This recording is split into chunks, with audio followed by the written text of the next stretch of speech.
Sergeant Kyle Morrison stood in the grand hall of the Veli Palace and tried not to stare. The ceiling rose so high that clouds actually drifted inside the building. The walls were made of some kind of living crystal that pulsed with soft blue light. Everything smelled like flowers he could not name. He was not supposed to be here. 6 months ago he had been just another soldier fighting in the mud on Terminus Prime. The Veether Empire had attacked human colonies without warning, killing thousands of civilians. Earth had sent its armies to fight back. Kyle's battalion had been trapped on a ridge for 3 days with no support, no supplies, and no hope. They had held the line anyway. When reinforcements finally arrived, only Kyle and 11 others were still breathing. The humans had won the war. The Valkyrie Empire had surrendered, and now the Galactic Coalition was forcing them to make peace in a very old-fashioned way. Marriage. Kyle looked down the line of human officers standing beside him. There were 42 of them, all men who had shown bravery in the war. Each of them would choose a Valkyrie princess as a bride. It was supposed to create bonds between the two species. It was supposed to prevent future wars. Kyle thought it was strange, but he was a soldier. He followed orders done at the far end of the hall. The Valkyrie Emperor sat on a throne made of black stone. He was tall and thin with scales that shimmered like green fire. His eyes were cold. Kyle had seen that look before on enemy commanders. This was a man who had lost and hated every second of what came after. The Emperor raised one clawed hand. Bring forth my daughters. A door opened at the side of the hall. 7 figures walked out in a line. The first 6 were beautiful in a way that made Kyle's chest tight. Their scales glowed with colors he had no words for. They moved like dancers, each step perfect and graceful. Their eyes were large and bright, filled with intelligence and pride. The court watched them with admiration. Kyle heard whispers from the Velry nobles nearby. They spoke of which princess was most lovely, which had the best bloodline, which would bring the most honor to a human husband. Then the 7th princess appeared. She was smaller than the others. Her shoulders were hunched forward like she was trying to make herself invisible. Her scales were gray and dull like stone that had been left in the rain too long. She walked with her eyes fixed on the floor. When she took her place at the end of the line, the other princesses shifted away from her slightly. The movement was small, but Kyle noticed it. The Emperor's face tightened with something like shame. He did not look at the 7th princess. One of the human officers leaned toward Kyle. What's wrong with that one? He whispered. Kyle did not answer. The ceremony began. One by one, human officers walked forward to choose their brides. Each man went straight for the 6 beautiful princesses. They bowed and spoke formal words and led their chosen brides away. The Velcourt applauded politely. No one approached the 7th princess. Kyle watched her as the ceremony continued. She never looked up. Her hands were clasped together so tightly that her gray scales had turned white at the knuckles. She knew what was happening. She knew that she would be the one left behind. Finally, it was Kyle's turn. He walked forward slowly. The 6 remaining princesses straightened, their scales glowing brighter. They were competing now, each trying to catch his eye. Behind them, the 7th princess seemed to shrink even smaller. Kyle walked past the first princess. She was stunning. her scales shifting from gold to orange. Like a sunset, he walked past the second, whose eyes were the color of deep space. He walked past the third, fourth, fifth, and sixth, thought he. Stopped in front of the seventh. Princess. The hall went completely silent. The princess looked up. Her eyes were pale violet, almost colorless. They were wide with shock. Hug, Kyle said. For a long moment nobody moved. Then the Emperor leaned forward on his throne. You joke, human. Surely you do not mean to choose her. I don't joke, Kyle said. I choose her. She is nothing, the Emperor said. His voice was cold but also confused, like he could not understand what was happening. She is the daughter of a disgraced mother. Her scales are defective. She has spent her life in the lower chambers of the palace because her appearance brings shame to my house. Why would you want such a creature? Kyle turned to face the Emperor. He had stared down Veli warriors who wanted to kill him. This was easier. Where I come from, he said, we don't measure a person's worth by how pretty they look. We measure it by what they do when everything goes wrong. We measure it by whether they keep standing when the world wants them to fall. He looked back at the princes. Her violet eyes were wet now. I've seen how your court treats her, Kyle continued. I've seen how her own sisters move away from her like she's diseased, and I've seen that she's still here, still standing, still surviving. That tells me more about her strength than any glowing scales ever could. He held out his hand. I'm Kyle Morrison, he said quietly. Just for her. What's your name? She stared at his hand like it might bite her. Then slowly she reached out and took it. Her fingers were cool against his skin. Nara, she whispered. My name is Nara. Well, Mira, Kyle said. Would you like to get out of here? Something flickered across her face. It might have been hope. It might have been fear. It might have been both. Yes, she said. Please. Kyle turned and led her toward the exit. The court watched in stunned silence. The 6 beautiful princesses stared with open mouths. The Emperor gripped the arms of his throne so hard that the black stone cracked beneath his claws. Just before they reached the door, one of the other princesses called out. A voice was sharp and mocking. Enjoy your defective bride, human. You have chosen the garbage of our house. Kyle stopped. He did not turn around. Maybe, he said, but in my experience, the things other people throw away are often the most valuable. They just need someone to see it. He pushed open the door and led Nara out into the light of an alien sun. Behind them the whispers had already begun. Neither of them looked back. The human ship was called the Relentless.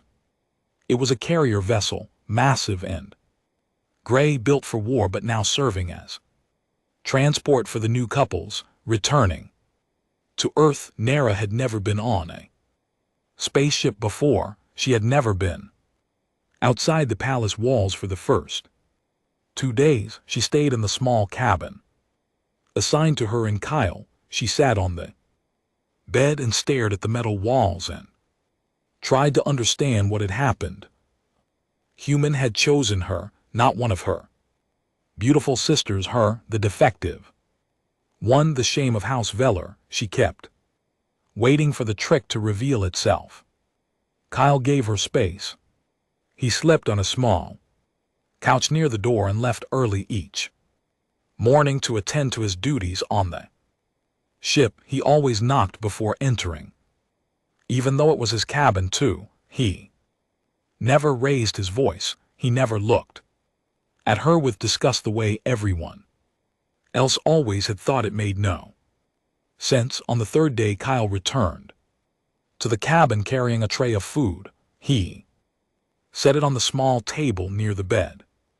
You should eat, he said. You've barely touched anything since we left. Nera looked at the tray. There were strange items on it, soft bread, some kind of red fruit cut into slices, a cup of brown liquid that smelled bitter and warm. I do not know what these things are, she admitted. That's bread, that's apple, and that's coffee, which you might hate, but I figured I'd offer. Kyle sat down on the couch across from her. Try whatever looks interesting. If you don't like it, I'll find something else. Mira picked up a slice of apple and bit into it carefully. Sweetness flooded her mouth. Her eyes widened. She had eaten nothing but nutrient paste for her entire life. Gray paste for the gray princess, the servants had always said. She had not known that food could taste like this good. Kyle asked, and I nodded. She could not speak. She was too busy eating the rest of the apple. Kyle smiled. It changed his whole face, made him look younger and softer. There's plenty more where that came from. Earth has thousands of different foods. I'll make sure you get to try as many as you want. Nera finished the apple and looked at him. The question that had been burning inside her for 3 days finally came out. Why? Kyle tilted his head. Why? What? Why did you choose me? You could have had any of my sisters. They are beautiful. They are favored. They would have brought you status and power. I bring you nothing but shame. Kyle was quiet for a long moment. He looked at the floor, then at the wall, then finally at her. Can I tell you a story? The asked. And Ira nodded. When I was a kid, my family didn't have much money. We lived in a small apartment in a rough part of the city.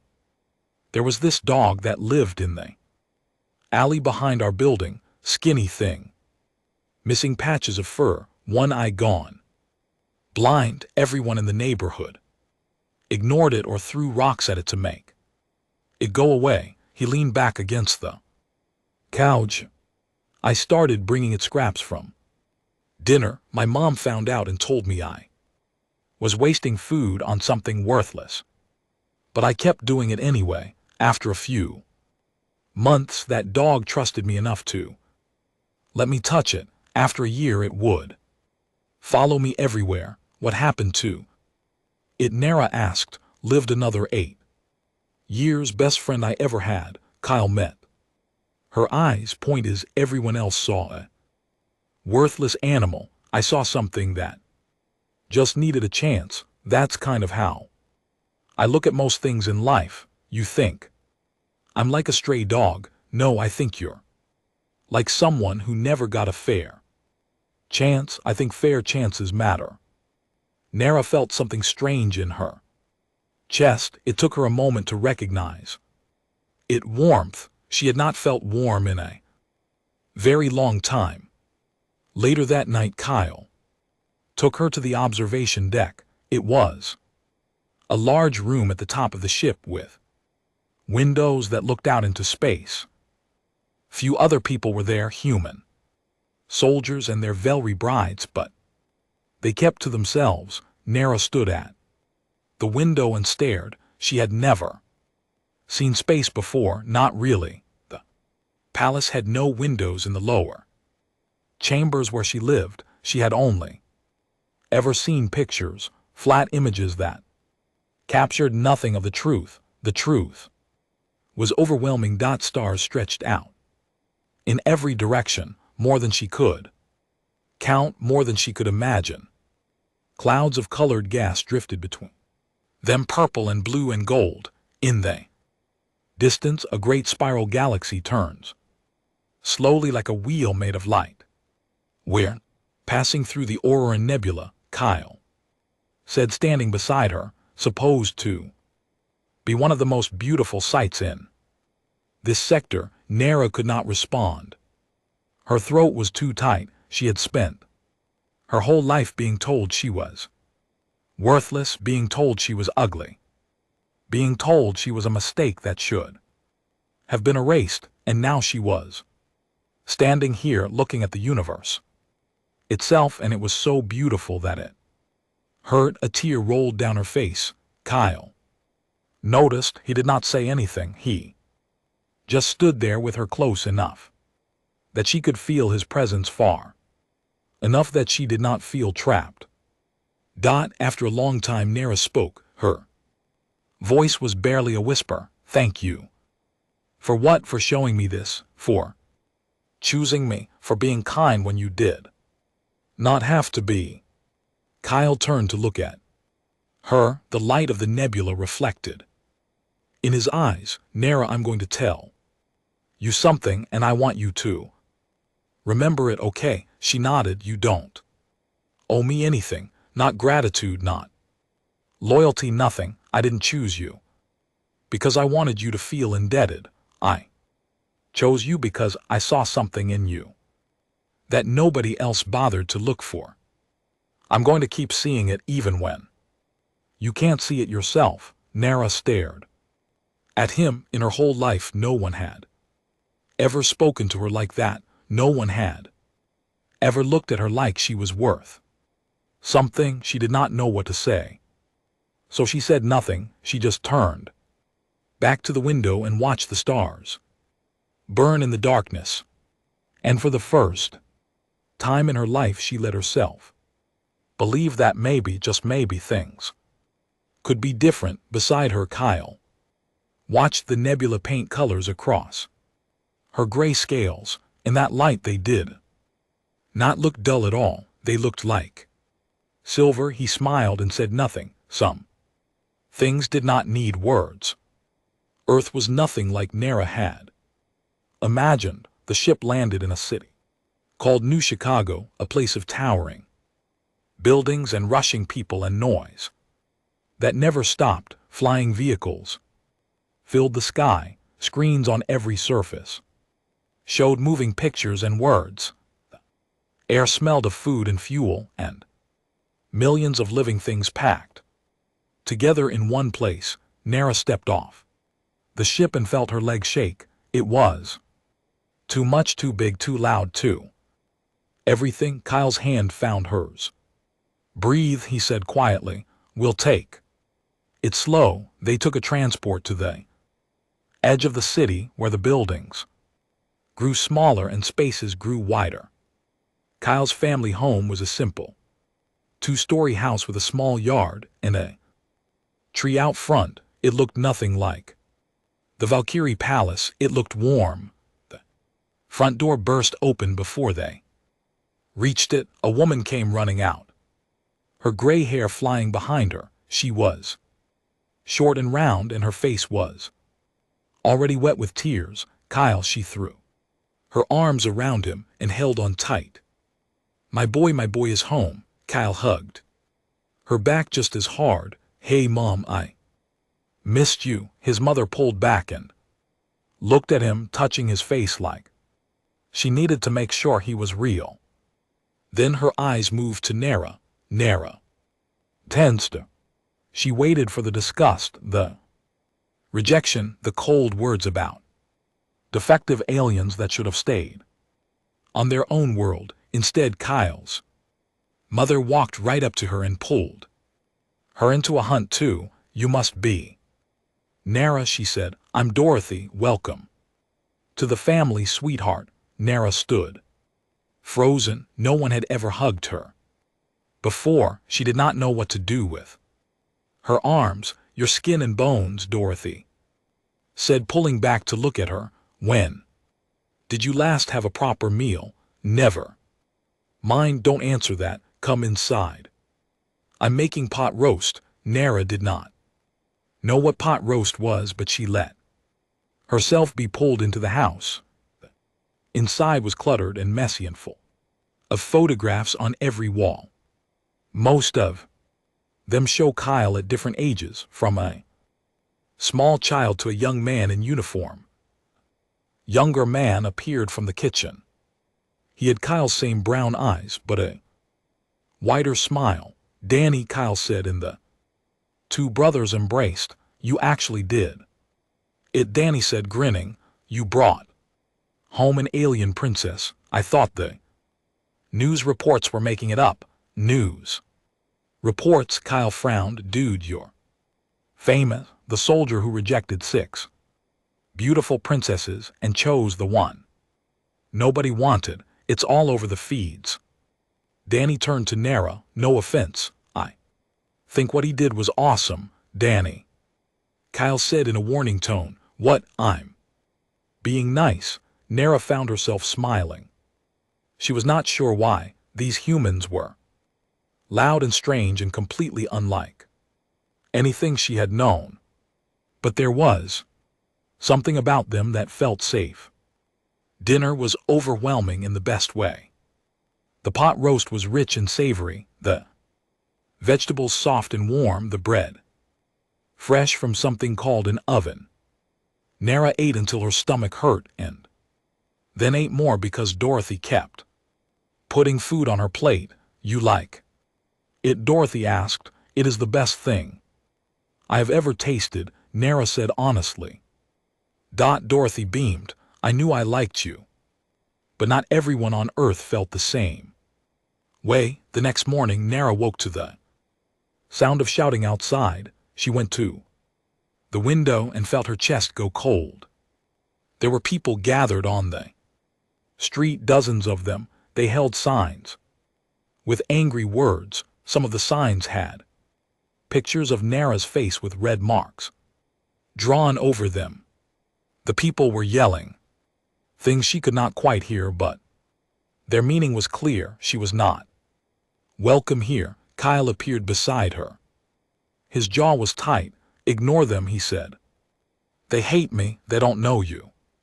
They're scared and angry and looking for someone to blame. He turned away from the window. Give them time. It'll pass. But it did not pass. Over the following weeks, the crowds grew. News programs talked about Kyle's choice like it was a scandal. Important people gave speeches about how humans should not mix with aliens. The Valkyrie ambassador appeared on screens to express his regret that such a fine human soldier had wasted himself on the least worthy princess. Nero watched it all and felt herself shrinking. She had thought leaving the palace would free her from being an embarrassment. Instead, she had become an embarrassment to an entire planet. One evening, she found Kyle on the porch, staring at the protesters beyond the security barrier. You should not have chosen me, she said. Kyle did not turn around. Why do you say that? Your life would be easier with one of my sisters. You would have status, respect, not she. Gestured at the angry crowd. Kyle finally looked at her. You think I care about Easy? I think you should, while I don't. He moved to stand in front of her. Mira, listen to me. When I was lying in the mud on Terminus Prime, watching my friends die one by one, I didn't pray for an easy life. I prayed for a meaningful one. Easy is for people who are afraid to matter. But they hate me, some of them, not all, and the ones who hate you don't know anything about you. He reached out and took her hand. What they think doesn't change who you are, it only changes who they are. Nara stared at him. On her home world, she had been told her whole life that she was worthless. Here on Earth, strangers shouted the same message from the streets, and yet this one human kept looking at her like she was worth something. Why do you believe in me so much? She whispered. Kyle squeezed her hand. Because someone has to, and because I know what it feels like when nobody does. That night something changed inside Nara. She did not have word for it yet, but she could feel it. Small and warm, like a seed starting to grow. Later, as she lay in bed, she noticed something strange. Her scales, which had been dull gray her entire life, seemed slightly different in the Moonlight coming through the window. There was a faint shimmer to them, a hint of silver dot. She blinked and it was gone. She told herself she had imagined it, but deep down she was not so sure. 6 months had passed since Nera came to Earth. She had learned to cook human food. She had memorized the names of the plants in Dorothy's garden. She had started to think of the small house in New Chicago as home. She had also started to feel something for Kyle that she did not fully understand. When he smiled at her, her chest felt tight. When he was away, she found herself watching the door. When they sat together in the evenings, she wanted to move closer but did not know how to do it. It was strange, it was frightening, it was wonderful. Then the assassin came. It happened on a quiet Tuesday night. Kyle was in the kitchen making tea. Nero was reading on the couch, teaching herself human history from a book Danny had given her. Dorothy was already asleep upstairs. The window exploded inward. Something flew into the room, small and fast and glowing with blue light. Nera recognized it immediately. A Blade drone, Valerie. Military technology designed for a single purpose, killing. The drone spun in the air, its sensors locking onto her. Nera. Kyle's voice came from the kitchen. He was already moving. The drone fired. Kyle threw himself between Nera and the blast. The plasma bolt hit him in the shoulder. He cried out and fell. Nera screamed, but Kyle was not finished. Even as smoke rose from his wound, he grabbed a lamp from the side table and hurled it at the drone. The impact knocked the machine off balance.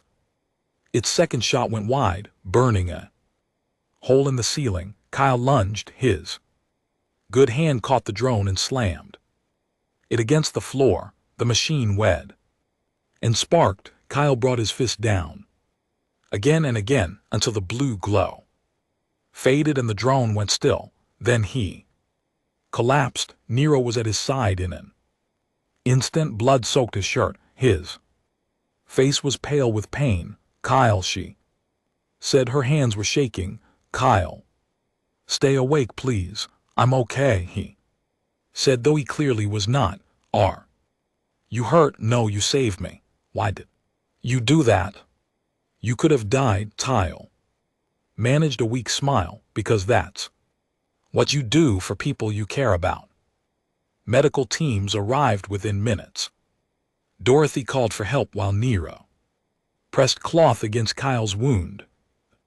Burn was bad, but the medics said he would survive. They took him to a hospital nearby. Dot and I are sat in the waiting room for hours. She did not eat. She did not sleep. She just sat and waited and tried not to think about how close she had come to losing him. In the morning, a woman in a gray uniform arrived. She was tall with sharp features and cold eyes. I'm Officer Megan Park, she said. Coalition Intelligence. We need to talk. They sat in a small room off the main hallway. Park placed a device on the table that projected images into the air. The drone that attacked you was Vulture design, Park said. We traced its signal back to a ship that arrived in Earth orbit 3 days ago. The ship belongs to a faction within the Vulture royal court. Nera felt ice spread through her chest. My sisters, specifically Princesses Shaler and Vexa, they're the 2 oldest. They've been funding operations to eliminate you for months. But why? I have no power. I have no claim to anything. I am nothing to them. Park's expression shifted. Something like sympathy flickered in her eyes. You haven't heard, she said. Heard what? Park pulled up a new image. It showed the Vel Palace, but draped in black banners, the symbol of mourning. The emperor died 3 months ago. Heart failure. The news was kept quiet while the court prepared for the succession. Struggle. Nuri stared at the image. Her father was dead, the man who had called her a shame, who had hidden her away, who had never once looked at her with love. He was gone. She waited to feel something: grief, relief, anger. But there was only emptiness. Under very law, Park continued, the throne passes to the princes who has formed the strongest external alliance. Your sisters married minor nobles and wealthy merchants, but you married a human war hero, a man who held Terminus Prime alone, a man whose species just defeated the entire Veli Empire. The meaning slowly became clear. You're saying I have a claim to the throne. I'm saying you have the strongest claim, and your sisters know it. That's why they want you dead. Nera sat back. Her mind was spinning. She had spent her whole life being told she was worthless. Now she was being told she could be empress. What do I do? She asked. You have two options: run and hide, change your name, disappear, let your sisters take the throne and hope they forget about you. Eventually, Park leaned forward. Or you fight, go back to the Valkyrie home world, make your claim, force them to face you openly instead of sending drones in the night. If I go back, they will try to kill me again, probably. Nera thought about her life in the palace, the dark rooms, the cruel whispers, the years of being treated like garbage. She thought about her sisters who had never once shown her kindness, who were now trying to murder her. Then she thought about Kyle, the man who had chosen her when no one else would, the man who had taken a plasma bolt to protect her, the man who looked at her like she mattered. Something changed inside her. The seed that had been growing for months suddenly cracked open. I am tired of running, she said. Her voice was harder than she had ever heard it. I have run my entire life. Hidden coward, let others decide what I was worth. She looked Park straight in the eyes. No more. Park almost smiled. So you'll fight? I will do more than fight. Nara stood up. Her hands were no longer shaking. I will take what is mine. Later she went to Kyle's hospital room. He was awake, his shoulder wrapped in bandages, his face tired but alert. I heard you talk to the intelligence officer, he said. Yes. And Nara sat on the edge of his bed. She took his hand in hers. I am going back to the Veli home world, she said. I am going to claim the throne. My sisters have tried to kill me, and I am going to make them answer for it. Kyle studied her face. That's dangerous. I know. You could die. I know. Do you want me to come with you? Nara felt tears prick her eyes. You have already done so much. You nearly died for me. I cannot ask you to risk yourself again. Kyle squeezed her hand. You're not asking. I'm offering. He sat up slowly, wincing at the pain. Mira, I didn't choose you just to abandon you when things got hard. Wherever you go, I go. That's not negotiable. Mira looked at this strange, stubborn, wonderful human, the man who saw value in things others threw away, the man who had given her a chance when no one else would. She leaned forward and pressed her forehead against his. Thank you, she whispered. Always, he said. And in that moment, Nara felt her scales shimmer. Just for a second, they glowed with soft silver light. Kyle saw it. His eyes widened. Neither of them said anything, but they both knew something had begun. The throne room of House Veller had not seen a succession challenge in 400 years. It was a vast space built to intimidate, with pillars of black crystal rising toward a ceiling lost in shadow. Ancient banners hung from the walls, each one representing a generation of emperors and empresses who had ruled. From this place, today the room was packed with nobles, advisors, and witnesses. They had come from across the empire to see what would happen. Rumors had spread like fire. The defective princess was returning, the gray one. The shame of House Near stood outside the great doors and tried to control her breathing. She was dressed in simple clothes, not the elaborate robes her sisters would be wearing. She had no jewels, no crown, no symbol of status. All she had was the truth of her claim. And the man standing beside her, Kyle, wore his military uniform, cleaned and pressed, his medals displayed on his chest. His shoulder was still healing, but he had refused to stay behind. Behind them stood 12 human Marines, an honor guard assigned by the coalition to ensure fair proceedings. You ready? Kyle asked. Mira's hands were trembling. No good. Being ready is overrated anyway. He gave her a small smile. You've got this. The doors swung open. Nera walked into the throne room. With her head held high, the crowd parted before her, nobles pulling back, like she might contaminate them. Whispers filled the air. She heard the word defective over and over. She ignored it. At the far end of the room, before the empty throne, her 6 half-sisters waited. They were magnificent. Their scales blazed with color, green and gold and crimson and blue. They wore gowns worth more than entire cities. They looked at Nero with contempt that could have frozen stars. Shalira, the eldest, stepped forward. She was the tallest of the sisters, her scales a deep emerald that seemed to glow from within. So she said, her voice carrying across the silent room, "The garbage has returned." Nera stopped 10 paces from her sisters. "I am Nera of House Fell, daughter of the Emperor. I invoke my right to the succession." Laughter rippled through the court. Shalira smiled like a predator. "You claim the throne." She gestured at Nero with one elegant claw. "Look at you, gray scales, hunched shoulders, a creature that should have been disposed of at birth. What right do you have?" "The same right as any daughter of the Emperor."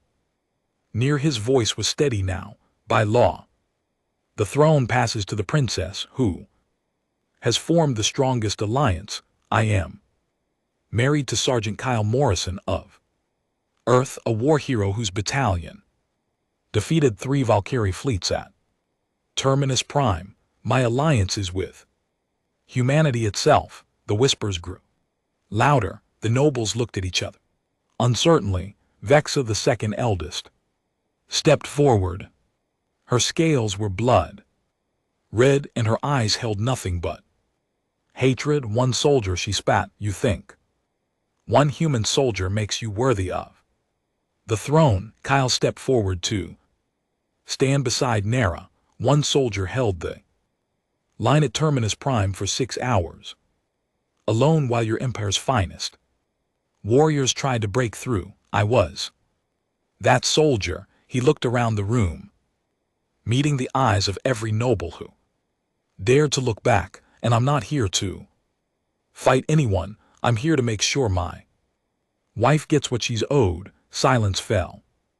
Everyone in that room knew what had happened at Terminus Prime. They had seen the footage. They had heard the stories. The humans had been outnumbered and outgunned, and they had won anyway. That kind of strength was not easily dismissed. Shalira's smile faded slightly. "This proves nothing. She is still defective, still unworthy. The court will never accept her." "Then let them say so." Nera took another step forward. "By ancient law, any princess may challenge my claim through trial. Step forward and face me, or step aside and acknowledge my right. Shalira's eyes narrowed. You would not survive a trial. Then prove it. The two sisters stared at each other. The room held its breath. Then slowly Shalira turned to look at her other sisters. Something passed between them, a silent calculation. Nera saw it clearly now. They were afraid, not of her but of what she represented, of the humans standing behind her, of what it would mean if they challenged her and lost. We will not dignify this farce with a response, Shaler said finally. She stepped aside, pulling her sisters with her. Take your throne defect, see how long you last.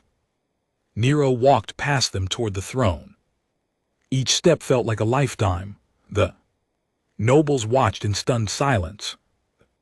Sisters' faces burned with humiliation and rage. As Nera reached the throne, she felt something happening inside her, a warmth spreading through her body, a light building beneath her skin. She turned to face the court and sat down on the throne, and then her scales began to glow. The gray faded.